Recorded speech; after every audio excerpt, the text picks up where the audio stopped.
Hey, this is just a quick video to look at some of the features of the execute window in Champsys, mainly knocking together a quick color picker and adding a few other fixtures. If we just jump over to this one, so this is sort of a basic palette-based color picker here with a few other effects sort of dotted around, and as you can see, also group shutter settings for all of your effects plus global taps and some other things. So I'll show you how to knock a couple of those together. So the first thing, obviously, with an execute window, when you start them, they will look like this because you have to set a grid size. So let's go for a grid size. We'll just make it 12 by 15.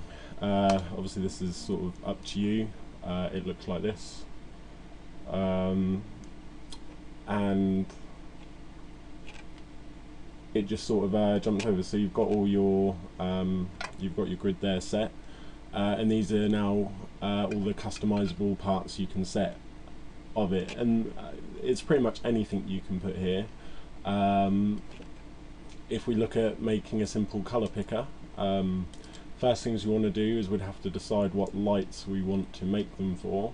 So in my case, if I just look here, if I just shift, and I'm just going to select these lights here, and then I'm going to come over and hit copy, jump back to my executor screen, and then I'm just going to touch them there. Oh, hang on, bear with me. Copy features or the things, so I've selected them there, I hit copy, and then I hit enter, so it copies what I've selected. Depending on which way you've got it set, that normally works. Bear with me. Right, so I'm going to copy those to the executor screen. There we go, that works. Annoyingly, that didn't work quite how I wanted it to. You ideally want them to go down in a line like this. So then you've got your sort of three group lights there. Then if you just come down with your rows app, you want to come get these colors. You want to hold control again, and then you want to select all of these colors simply like that, or you can just drag across, hit copy, go back to the execute and just paste them there like that.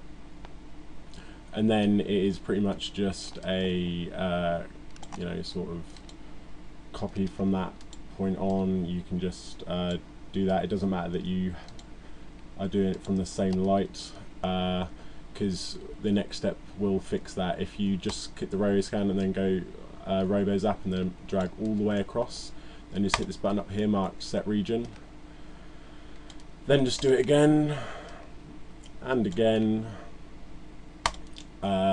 And then that is your most basic color picker right there. You'll now be able to jump between these. It won't matter what you've got selected.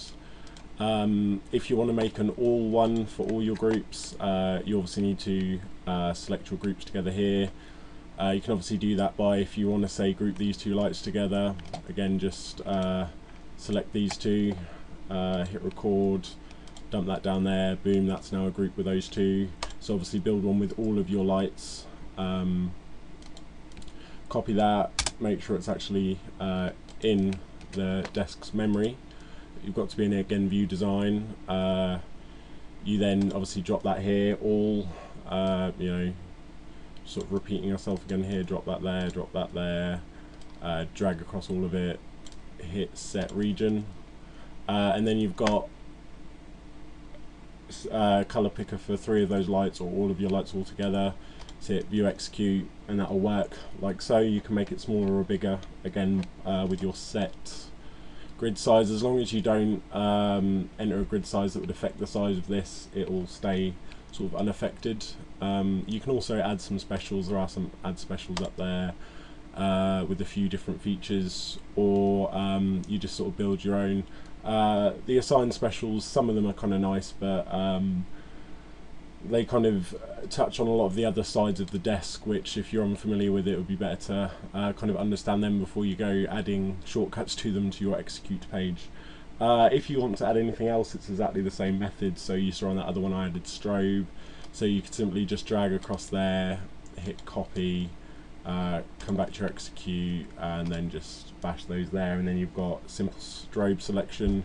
A little trick with this is obviously you select these and they'll obviously affect the lights as you'd expect, but if you come down to where you picked your color selector, this can also double as a group selector. So if you just want to control the shot on your Robos app, that would do that, or if you want to go on all, because it's not part of the set region, you can use it. Then like the colors will always be the all, and the LEDs, if you select on the LED row, it will just be the LED, whereas if it's outside of the region, it will be whatever you've got selected at the time. But if you've got this, you can use this to choose the selection, and then that'll affect down here as well. You can do that with anything, so you can obviously add your gobos if you want to. So if you want to add a ream of gobos to it, you come back to your execute, remember to be in view design, and just sort of paste them there. And again, they'll affect any light, but like these particular gobos were for only one type of light. But what you can go through is you can mix group all your gobos, so the closest thing to a circle on all of your lights, and group them to one gobo preset, and then have it there, so you can change everything to a circle or the closest thing to, and that just all come back to your programming. Then you can assign stuff like a basic sort of scene here. So right now you've got all of this, so you'd better control the colors and the gobo you've got. You could go and add the intensity to this, or you could just keep your intensities down here. This is a group of intensity faders right now.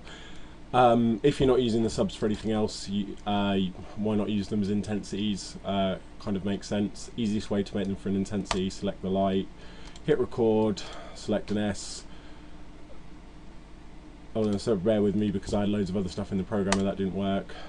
Hit record, turn that up, hit record, hit there. No, sorry, wait, I'm telling you wrong. That is a bad step, don't listen to that. I will come out of, no, I don't want to do that either. I'll come out of record move, I'll remove that random scene that I just put there. How you do that is you hit copy, select the light you want to do, and then put it there, and then it becomes an intensity master for that light. And this is now not, well, it is a sub, but it's a sub intensity master. You can also add some other stuff there, like on this one I have it's an intensity for some high power scanners, but also I have a couple of other things just stored there for effects. So I've master control of intensity, but also I can just bash effects over my intensities pretty just sort of quickly like that. As I'm just hitting a button now on a wing, just jumping through, so I can jump through my different effects just at my fingertips. So just turn it on, great, now I want it to go into a dim chase, or I just want it to sort of flicker. I can have all them there, or just jump it back to just full intensity if I want, so I'm not having to mess around in the programmer while I'm working. If there's anything else you kind of want to tip on, this video was pretty much aimed at helping just someone in particular, but I hope it helps a few people. Just let me know in the comments below, subscribe. I hope to make more videos. I hope this wasn't sort of too draggy for you. This was kind of a very on the spot, someone wanted this video, just sort of talking them through. I just think if there's anything else I can add on. Oh, one thing I'll add on very quickly, if you want to say add a effect to it, so say you've selected your Pro on 5s, added an effect, position, just figure 8, we're not, set speed, and then you go and record that. I'll just record that here for simplicity, but you could record it in your Q store or anywhere like that, and the method is pretty much exactly the same wherever you store it. The same method applies. You can click on that, go to execute, and just bash it there, and then that would be there. Obviously you haven't set names or anything, so it just appears as QStack 15, and then obviously you go into that, and now this would be, you'd have to go and label it, but now that would be that movement, so you could just boom that movement on, come back here, assign a special, let's go global tap, oh bear with me, click on an empty space, come back assign special, hit global tap, come back here, so now you've got global tap speed, so run your effect, only global tap, pick your gobo, make it strobe, all yellow, job done. If you're wondering why that top row isn't lighting up, that's because of a setting on the lights. That wouldn't not be the same on yours, that's just something to do with the setup on this particular show file. That is yeah, about it. If there's anything else you want to know about the executor window or Shamsis, let me know and I'll try and do you a video. But yeah, I've been TJ, hope you've enjoyed the video, and I'll catch you again soon.